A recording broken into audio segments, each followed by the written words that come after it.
Vendredi 11 mars 2011, à 14h46, un séisme de magnitude 9 se produit près de la côte est du Japon. Environ 3/4 d'heure plus tard, un tsunami de 14 mètres s'abat sur la côte, notamment sur le site de la centrale nucléaire de Fukushima Daiichi qui compte 6 réacteurs de la compagnie Tokyo Electric Power. La centrale, conçue pour résister à un tsunami de 5,7 mètres, est ravagée.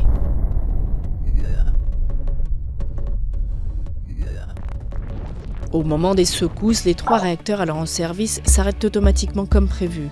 Mais après le passage du tsunami, l'alimentation électrique de la centrale est coupée et les groupes électrogènes sont noyés. Le niveau d'eau de refroidissement baisse rapidement.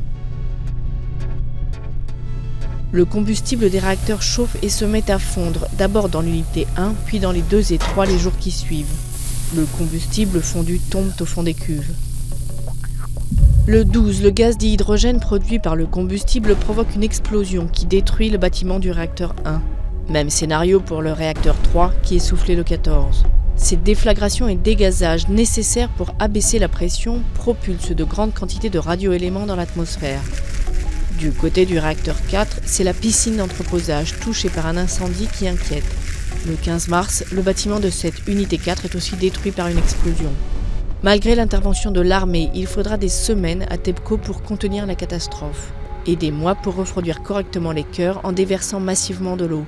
En résultera des quantités phénoménales de liquide souillé dont une partie s'écoule dans l'océan Pacifique. L'accident a été classé au niveau 7, le plus haut sur l'échelle internationale des événements nucléaires, comme celui de Tchernobyl.